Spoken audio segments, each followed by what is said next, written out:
So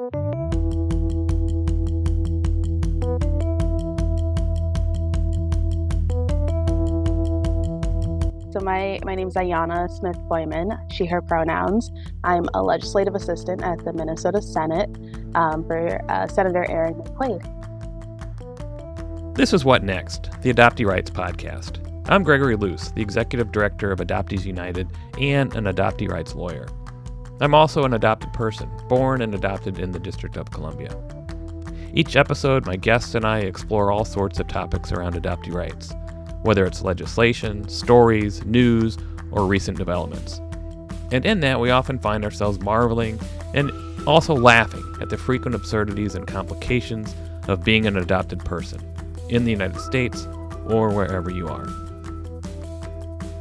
This is one of a series of intermittent episodes that are part of what we're calling Legislative Boot Camp, where I'm talking to legislators, staffers, advocates, and as many people who will talk to me about how to pursue or oppose legislation, whether related to birth records, U.S. citizenship, rescinding an adoption, or advocating for the dignity and autonomy for all adopted people. In this one and one other, released together, I talk with Max Albach and Ayana Smith-Kooiman, two legislative staffers in Michigan and Minnesota, where there are bills that have been recently enacted or are currently pending.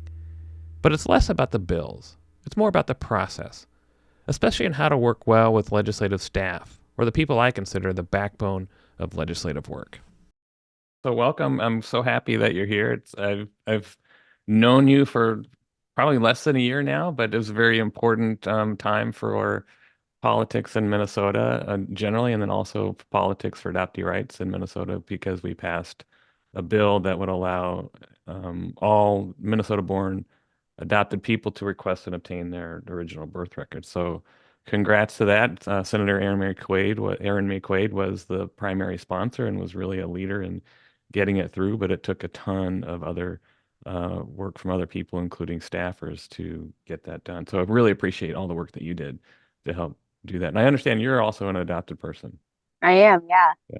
And born and adopted in Wisconsin. Yep. Yep. So hopefully we'll get over to that state too and see what we can do. But I'm actually kind of happy that we did Minnesota first. People think of Minnesota as like the Wisconsin big sister, so. Exactly. What got you into this work? I know that you were politically involved in college and probably prior to then as well. So truly, I got my kind of political awakening interest in politics in college. I think when I was in high school, it's more so I was interested in the history part of things, and kind of had like a very small little dabble of interest in American politics. But what got me to the Senate actually was COVID. Oh, Um, interesting. I was supposed to study abroad my junior year of college in the fall, and that was at the height of the COVID pandemic. And so all of our study abroads got canceled. And so I just had a semester where I was like, well, I can go do something if I want to. And I had a friend of mine, a former classmate, text me about an internship opportunity because she was a year above me. And so she was moving around in this organization. And she was like, do you want to take over my internship? My boss asked me who I thought would be a good idea or a good person to take over this position. And I thought of you. And so, I know you're busy, but if you want to do it, let me know. And I looked up this organization. It was called Gender Justice in Minnesota. Right. And I was like, oh, it looks really cool. They're really focused on equity and people's rights. And that's something I'm really interested in. They do litigation and public education. And I was a legal studies minor at the time. So it was like the best of both worlds. And I was like, yeah, absolutely. I'd love to do that. And it just so happened the advocacy director and who I'd be working under as the intern was Ayana Smith-Kooiman. And so she kind of just took me under her wing right away. And I did a lot of really awesome work for gender justice for 2 years. And when she decided she wanted to run for the Senate, she said, hey, you want to come with? And so she invited me to be on her campaign team, and invited me to be her legislative assistant if she won. And thankfully she won. Right. And here I am. And part of the movement in Minnesota where the Senate took over the majority. So, Yeah, which is it was super really exciting awesome. time. Yeah. And she was one of those new senators. I mean, coming over from the House, of course. But yeah, so that must have been super exciting. Yeah, everything happens for a reason because I was supposed to be in Ireland. So this will age both of us because my son graduated from the same college, McAllister College in St. Paul, as you did in the same year. And he had that same experience where he was supposed to go to London Yeah. for an economics thing, but COVID shut that all down, and he basically was in his house for most of his sophomore and junior year. Yeah. Yep. So, I was doing Zoom University like everybody else yeah, and, yeah. a little internship on the side. It was great. Are you interested in politics beyond this? I mean, meaning that, I mean, as I watched your work, I would say, she's going to run for office someday. I'm pretty sure. I have, since I was like a child, my friends' family like, oh, Ayana's be president one day, and you go into your studies thinking those things, and now that I have a little bit more of an understanding of politics, and I've gone through college, I could potentially run for a higher office, but it's not an ambition of mine right now. Okay, interesting. I like being the behind the scenes person that's helping keep everything organized, so that the person who is in office can go do their thing. Right. And then just so people know, your office, which is really not quite an office, you're outside of the senator's her office, Hmm. and it's basically a desk. It's a higher desk where you sit behind it, and basically you're there, and it's as if anyone can just come up and start talking to you. And I imagine as a staffer, one, it's hard to sort of get respect from people who don't understand what your role is, first of all. And two, it's believing that you are just open and available to talk with no matter what you're doing. How have you managed that? Yeah, it's something that I definitely had to get used to because previously I just had never worked in an office. And let alone one where I'm just exposed to everybody in the hallway who's going about their day. Um, I think one way of managing it was just, if I'm doing a task that doesn't necessarily have to be done right away, I can engage with the person in front of me. But one thing about this role that a lot of people maybe don't wouldn't realize is that it's very customer service like in the hiring process. Even they were just like, if you had customer service experience, it was like a leg up for you Hmm. because a lot of it is being able to, obviously, like we're government people aren't customers necessarily, but being able to engage with someone who's in front of you in a way where they're getting their needs met or they're getting the answers that they need while also still being able to navigate, I used to work food service, so Right, being able to like do the stuff behind the counter like restocking or right, getting food ready while also being able to like take a customer's order. That's the type of energy it is when you're like working in an environment like this. And so part of it is very just clear communication of just like, oh, can you give me 1 second? Let me finish this thing. I'll be with you in a moment. right, I have like forms at the front of my desk sometimes that helps me be able to keep doing what I'm doing while they're filling out the form so that then I have better understanding of what they need in documentation. right, So that if they come back and be like, oh, I asked for this thing and was like, did you? Let me pull out this piece of paper right. and write it down and like look at it and see. And I thought you had some brilliant signs on your desk as well, saying, I'm in a meeting right now, or hey, at least understand that I may be doing something right now that I can't talk to you. Yeah, Yeah, yeah. And yeah. I think that kind of like spread throughout the office with like the proliferation of Zoom meetings is that because I don't have that door or that wall, Hmm. people will see me looking at a computer and think, oh, she's, just typing or emailing. And it's like, no, I'm in like a full a full Right, meeting. And so we have those little pieces, like those little paper tents saying, Zoom meeting in progress or, right, you know, quiet please, this thing is happening. And so it's all about being able to communicate either verbally or non-verbally right, with the person that's coming up to you that, hey, either I can or I can't talk right now, or, it's going to be a moment. right.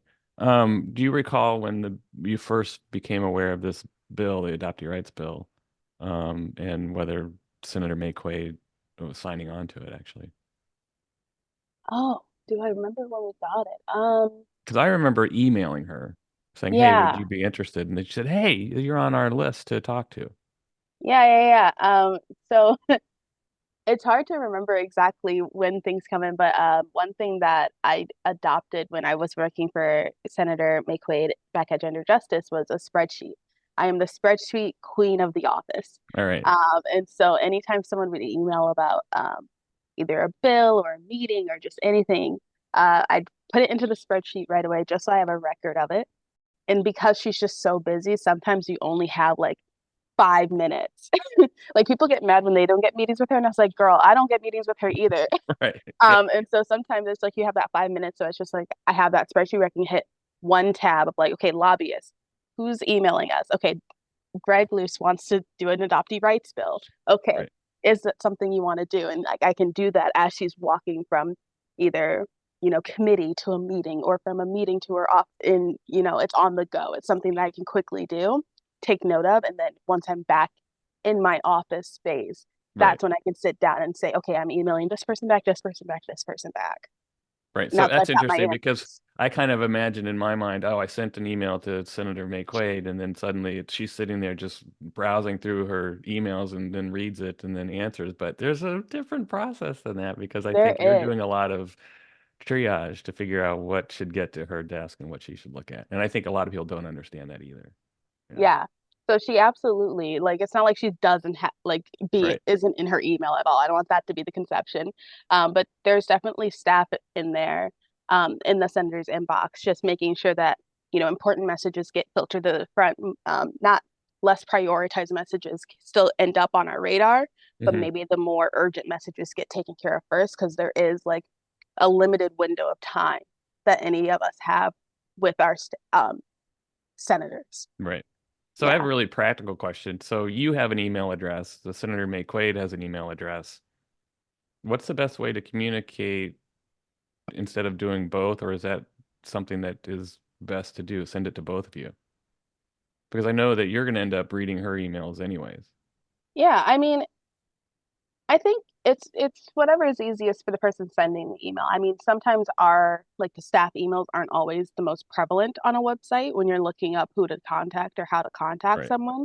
One thing that the senator and I have set up is she has like an out of office message that automatically goes out when people email her Hmm. that tells them to email me if it's a scheduling request or something else. So that then people know, okay, hey, if I really want this to get seen, let me email her assistant. And that's something that we found very helpful when having people email the office. Right. Yeah. Yeah. You have to dig around to find your email address or other staffers' email address. You're not hiding it, but it's just something I think that Yeah. you would get It's not the inundated. first thing you see when you Right. go and look up the senator Right. that you're trying to talk to. And this, I mean, this is related. There is a contact form that is often used instead of encouraging emails, and I'm wondering how effective that is to use instead of direct email because my understanding, at least in Minnesota and many other states, it may actually prioritize some emails if it's coming from a constituent, and you can tell it's a constituent from the email that they submit. Yeah, so on the back end of those email forms, we can kind of give it different designation rules just by communicating with the data support people with the program. And so one thing that I purposely did for our office is that if it is an email directly from a constituent, it goes straight to her actual Outlook inbox. Interesting. Whereas if it's not necessarily an urgent email from a constituent, it will go to a different website and then we can triage it there of like, okay, this is about this topic. Okay, let's, if we don't know as much about the topic, because we get emailed the gambit. And one thing that I think is a misconception about state politics is like there's not an army of staff people Right. to answer to Right. answer all of the emails that we get. It's literally just me and my senator answering these questions. And so if we don't know as much about a topic, what we'll do is we'll email our research staff and be like, hey, we're getting some emails about, XYZ topic. Do you have more information about where they could be getting this information, whether it's good or bad or maybe misleading? Because there's a lot of organizations that, put out email alerts to say, email your son about this thing. And it could be an accurate email about something that they want us to do or don't want us to do, or it could be something that's intentionally misleading. And so we kind of have to help filter that out and then figure out what the response is and Right. ask. I very much defer to my senator of like, hey, how do you feel about this issue? Right. And then we come up with the answer to answer the questions. Are you ever in the position, and I assume staffers are, where you have done quite a bit of research on a bill and she asks what you think she should do? Or, and I'm not sure if this is something you can discuss, but I'm just curious. Yeah, it's more so if she's putting together a bill, sometimes she'll just ask me like, does it make sense? Because one thing that our office is really big on is just making sure the average person can understand what's happening in Right. their government or in politics. And so some because I'm not, a policymaker or a litigator or like person in legal, sometimes she'll just ask me like, do you understand like what the bill is saying or like what it's trying to do? Right. And so I get the skill of learning how to read these bills, but then also, get to bring the input of like, do we really need this definition or is that the word we're trying to use here? And I get to kind of provide that feedback as someone that's somewhat outside looking in. Right. And I imagine though on bills that you know that she supports, I mean, she may be a sponsor or it's an issue that she's very much behind. You could easily tell a constituent, oh yeah, she's Oh, absolutely. Yeah. yeah, There's yeah, definitely bills out there where we have just been like, yep, she supports it. yeah. We're on your side on that one. Right. Yeah. You're Yeah. good to go. And I'm gonna get to sort of I call it a lightning round where I'll ask you about tactics and strategies I've seen people use and whether they're effective at all or not. Um, so let's actually we could start with that. So mass emails. Let's say it's a call to action sent out by an organization, and suddenly you're seeing hundreds of emails coming into your inbox or the senator's inbox. How effective is that? It can be really effective, especially if it's from like a reputable organization. Because then if it's not on our radar, it suddenly is. For example, I would like hear about we would get like a lot of gun bills at random intervals throughout the session about different things. And I was like, okay, who's talking about guns?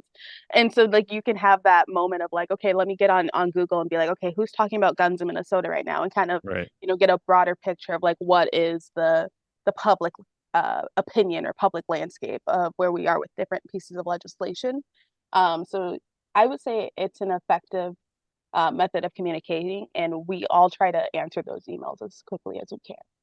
Even though there's hundreds, if not sometimes, like let's say, let's pick a huge hot button issue, abortion, which was a big issue in this past session, and you all passed a remarkable legislation to support that right. How I imagine you got thousands of emails, maybe even attacking the senator because she is behind one of these bills. How effective is it something where you already know the position of the of the senator and it's just basically how useful is that at all? Yeah. So one thing that our office tries to do when we get those mass emails is educate, because quite a bit of backlash people may have towards bills such as abortion is maybe not fully understanding what it is, what abortion is, or what the law is going to do. For example, we had a repealer law where there was a court case in Minnesota that made unconstitutional a lot of the abortion restrictions we had in state statute, and so my senator, Senator McQuaid, created a bill to repeal a lot of those laws that had been Right, deemed unconstitutional.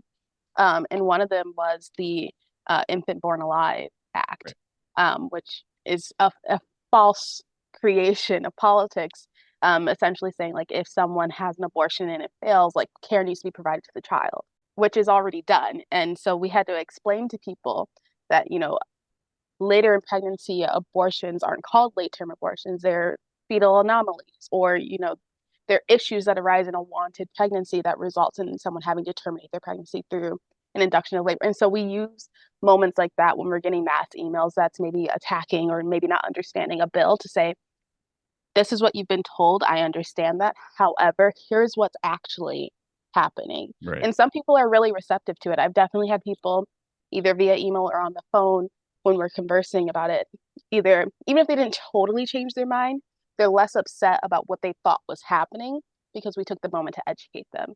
And right. so I think those form emails, those mass emails, even if they are attacking legislation that's happening, we see it as an opportunity to provide some education or nuance to what can be really a heated discussion or very like vulnerable moment for Right. people.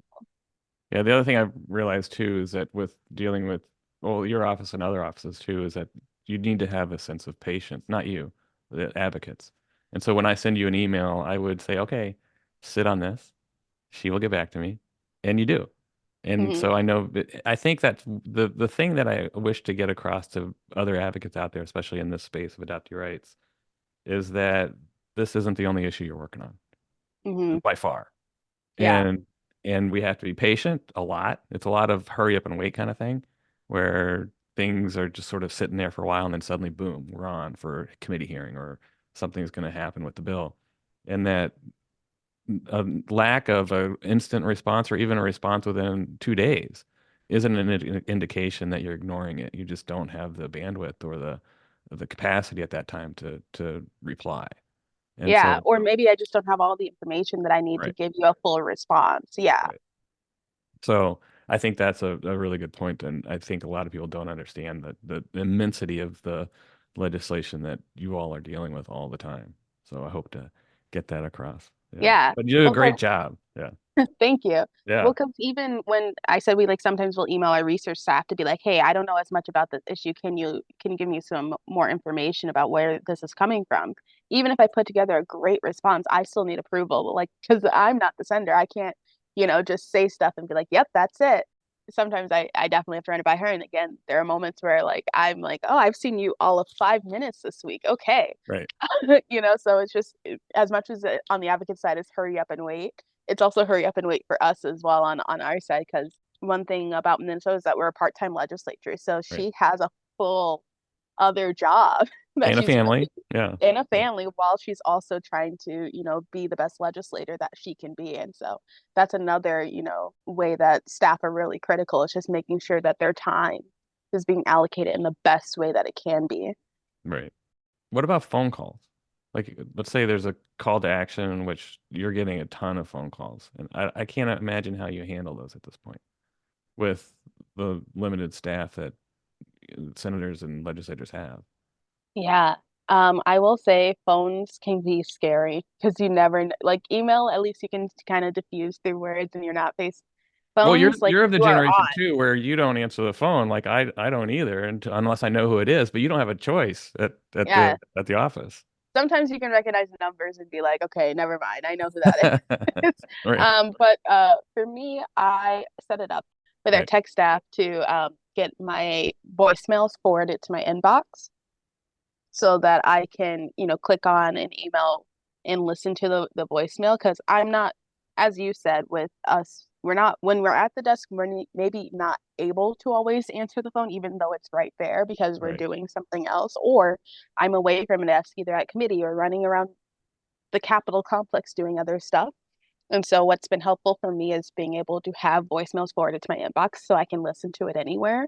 And maybe if I can't answer them direct, like if they had called me and I picked up and I couldn't answer their question, we'd have to play phone tag. This way, I have the opportunity to listen to the voicemail and, take notes and go and get the answers for people and then call them back with a right, comprehensive understanding of the better way to help them get what they need. right. Yeah, makes sense. And I think I do the same way where most of my calls go to voicemail, which I then get a transcript of or can listen to. I think you have a similar issue that I have too, is if you were to just answer the phone, you'd be on the phone for 30 minutes with someone trying to tell you their entire story. And I And have this, sometimes you just can't avoid it because I when know, I try to answer the phone as much as I can. right. I'm actually surprised how open you are to all of that. To be honest, I mean, it just seems like I know it's customer service. I know you're constituent driven. It just seems so hard to juggle with all that's going on. Yeah, well, one thing I try to remember is that people call expecting to not hear a real person, and I've had those calls where someone is just thrown off by the fact that a real person answered the phone. Right, And so I try to keep that in mind because I think it humanizes the interaction to know that, I'm hearing you, you're hearing me, we're real people on either side of this phone call. And so I think that is what motivates me to answer the phone as much as I can, right. is to give that person, because most people when they're calling, they just want someone to hear them. Yeah, Even if they don't think that we can necessarily do something, or if we know we can't, address the issue that they're talking about. A lot of it is just about being heard. And so I want to be able to be that person where if you call our office, you're going to get heard. Do you when you just pick up the phone and answer, do you try to determine right away if they're constituent or does it really matter that much? I try to determine if they're constituent, if they're asking for like direct support or help with something, Right, um, because it's just easier to understand what their needs are if they are within the district. right, Whereas like if someone from St. Paul called me about something and I'd be like, I don't quite understand what it is that we're trying to do because maybe I don't understand the logistics of that district quite as well. Right. And also it's respect for other senators. Yeah. Where if someone from their district is calling us and they just maybe didn't realize that we're not their district, we'll give them that we'll defer them to their actual Senate office, so that they can interact with their person, Right. so to speak. And I think that's another thing that people forget, not only on top of all the legislation that you're working on to either pass or oppose or even understand, you're getting calls from constituents who have an issue with getting a real ID and they want help with navigating the state agency. I forget about that as well. Yeah. Good. It's always good in the back of an advocate's head. I mean, I know we're all advocates. I know that we want to be heard. I know that this is a super important issue, but I think we also have to have a little bit of perspective as to who's on the other end of that line and respect their time and respect their expertise, and especially how we interact with them. So I've had some really great interactions with you, but I've limited them because I know how busy you are. Yeah. Appreciate it. What about so when I remember, what about if I just show up at your desk and say, "Hey, I want to meet with Senator McQuaid," and I imagine you um get that. but yeah, we get that a lot, especially this year because she's told me up front she has a lot of constraints on her time, Hmm. with her other job. A lot of it is just going to be me almost interviewing you right on the spot of like, what is it about? What's the topic? What's the ask? Do you want her to author something? Do you just want her to co-author something? Is it about a hearing request for a committee that she's in? And I try to get as much information as I can from that first interaction about what the meeting would be about before determining whether or not that's something that we can accommodate. Right. And again, that's where my spreadsheet comes in handy because then I take down all of this information, present it to her at a later time, and say, hey, is this something that you have time for? Is there some? Because sometimes I can discern that for myself, and make that split second decision of whether or not to grant a meeting or not. And sometimes it may be an organization I'm unfamiliar with or a bill that I'm not quite sure about, and I will need to talk to her about it. Yeah, I think that's my system. Every office has a little bit of a different system of how they handle those on the spot requests. If it's a constituent, is also very important, Right. because we do try to bump constituent requests up to the top of that list because that's what we are here Right. for is Right. constituent Exactly. driven. So just getting that type of information, if it's something that we can't meet about, what I'll try to do is I'll try to get like, one pagers or informational background material just so we are aware of the topic. And then what we'll try to do is if it's in a committee or something, like 5 minutes. You have 5 minutes, pitch it to Right. her before she goes to committee or before, because there's only pockets of time Right. and we have to try and find those pockets of time to get as much done as we can. Right. And we had a pocket of time during that whole process where I remember you found a conference room somewhere near another committee room and she sat down with us, Senator McQuaid sat down with us for maybe 10 minutes at tops and that's all she had. She may have even had only five. And her task was to look at proposed amendments to the bill and sort of agree or not agree or change them. And it took her literally like 2 minutes to understand the full impact of those amendments. And it was so impressive how quickly she understands these bills and legislation. I know she's been there in the legislature for a while, but it was very impressive. And I'm wondering, has any of that rubbed off on what your ability to read bills and read them quickly? I will say I cannot read them as quickly as she can, but No. it has helped my ability. She gave me a little nugget of responsibility about a bill she wants to do. She's like, I'm gonna let you lead this one, and it's like a labor rights bill. Right. And we got sent a draft from a House member, and so I'm reading this draft, and I was like, I don't think this is the right definition. I don't think we need read this definition. And I'm making all of these notes as I'm reading this bill. And then we had like maybe, about 10 minutes on a Zoom call where I'm like, okay, I'm going to go into this meeting real quick. Here are my notes. What do you think? And our notes aligned. And that's one of the, like the proud That's moments awesome. of what I do is just when I'm able to align with her and we kind of have like a mind meld moment where I was like, okay, we're on the same page. I So love it's that. definitely rubbed off, Yeah. where I'm able to read some bills and be like, oh, she's not going to think that that's important. Right. Or she's going to want us to change that piece. Or I have a question about this, and it's the same question she has. Right. And those are really fun moments for me. Right. And I've always kind of imagined that's what the really good staffers are doing. They're sort of the whisperer for the senator, for the legislator. I mean, they begin to understand what their positions are and how they would approach things, and that again cuts down the amount of time that they have to spend on other things. So it's good to hear. Yeah. Yeah. One of the things I've seen too, especially this past session, where all these trinkets and souvenirs and even food that people leave at your desk, and not your desk, but everyone's. I mean, I'm wondering how is that something kind of cool, or has it just become a burden at some point when just these boxes are overflowing? Your inbox is just overflowing with all these things. I will say that if there's like a busy moment in sessions, such as like when deadlines are happening, Right. those it can get very overwhelming very quickly because everyone is emailing you at once, trying to either get a hearing or get a meeting or do these things. And it was especially overwhelming last session just because it was one of the most historic sessions we'd ever had, and Right. two, I was a new LA. Right. I started the same day session did. And so it was a very, very steep learning curve. I think going into this next session, having a year under my belt, I think it'll be less overwhelming because I have a better understanding of what the role is. And, I've created systems to deal with the onslaught of data that we get every day. Right. And so I'm I'm optimistic that this year will look a little different and be a little less overwhelming. So how about like if it's really good swag, let's say, like it's a Hmm. cool coaster or it's cool, it's something kind of cool. It's obviously it's a trinket, it can't be worth much, but does that help sort of understand the message, or is that worthwhile? I imagine it Um, just depends. Personally, I find them kind of funny, the little trinkets, because one, we have to like make sure they abide by the gift rule. Right. So that's the first thing truly that we all do is like, is it less than $5? Oh, it has to Um, be less than five? or something of that nature. I'm Yeah, not going to something say that I really know the small. Yeah. exact gift Yeah. rules, but Right. we check to make sure it's in compliance with the gift rule. And sometimes, we have a little joke about it because some of them are very funny. I remember one time we all got Bibles.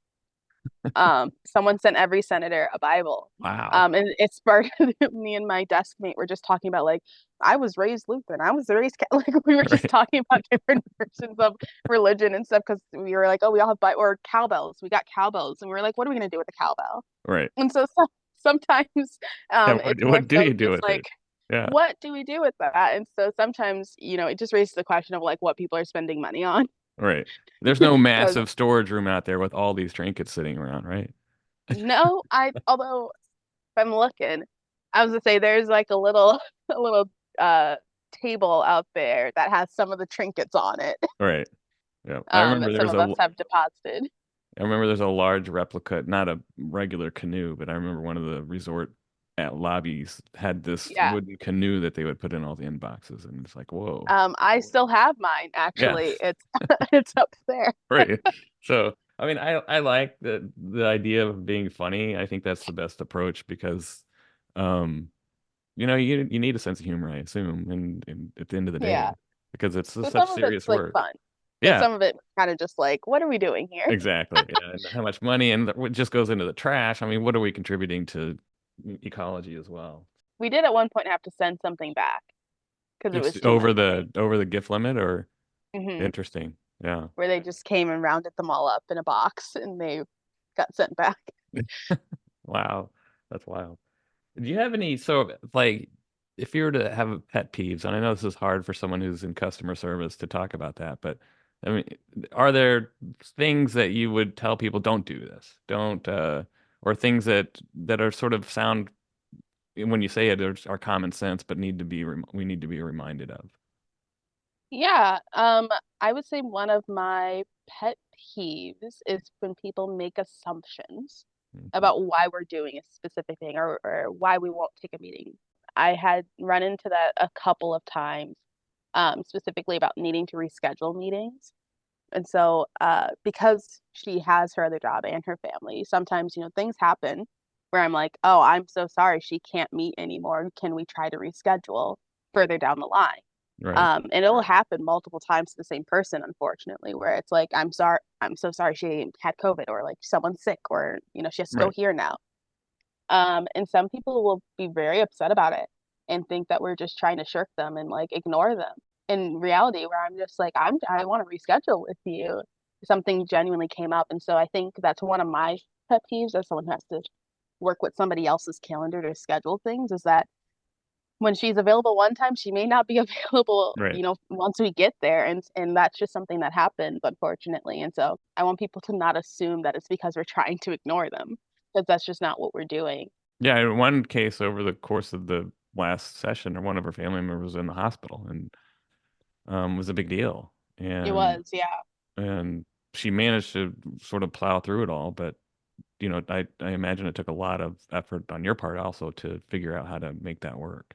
Yeah. Yeah, that was a crazy chaotic time, because it was like her young daughter Right. was in NICU for a little bit, and I was running around for 2 weeks just trying to get people to present our bills, or I had to like understand this bill to go tell somebody else about it so they could go talk about it in a committee so that we could get the hearing.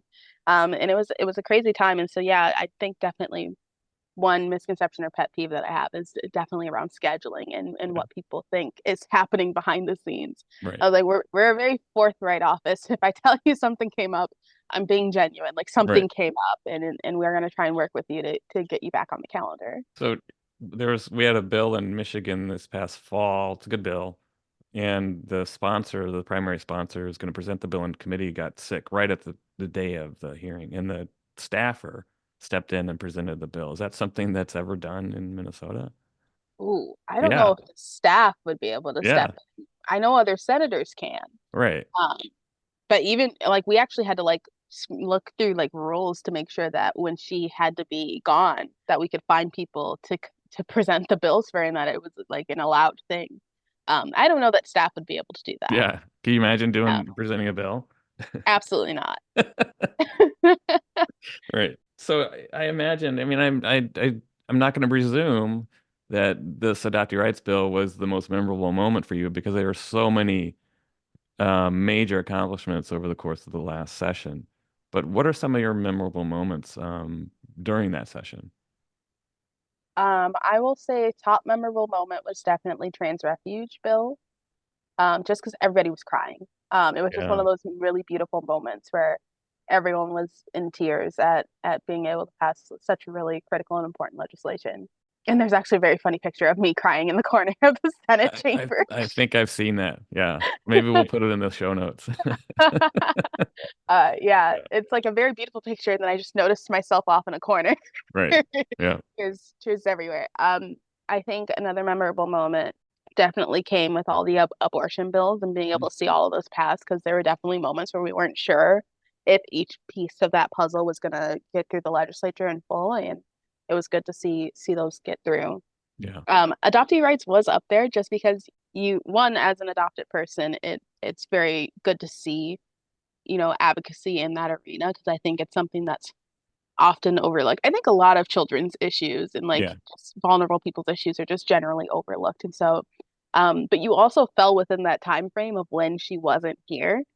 Right. And we had to find people to present the bill in her place for that small amount of moment. So I was in a room with another legislative assistant, kind of going over the bill with her, giving her all of our notes on it so that she could give it to her member. I And so that remember that. they I could wasn't present there, the but I bill first. remember that process going forward like that. And it was like, oh no. And because Yeah. everything is so, I think people don't also understand how unpredictable some things can be.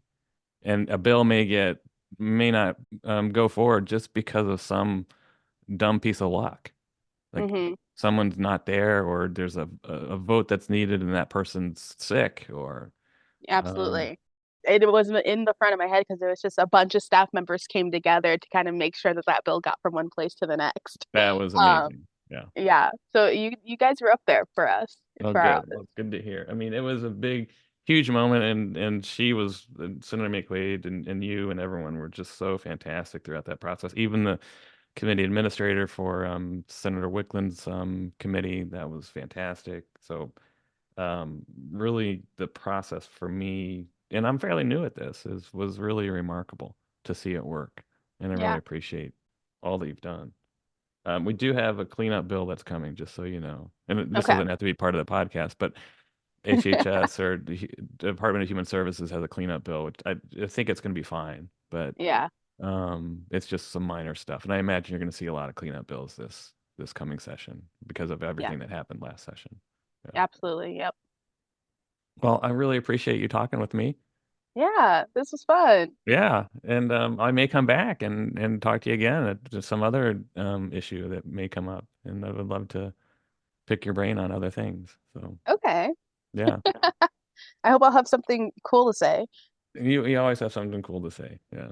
So, and I really appreciate your work. I really hope to see you maybe elected office someday, or I policy won't wonk say or never. I won't say advocate or never. yeah. So I wish you all the luck, and I'll follow back up if I have any questions too. Okay, awesome. Thanks so Thank you. much. Take care. Thank you. You Say hi to too. the senator. Yeah. I absolutely will. All right. Bye. Bye.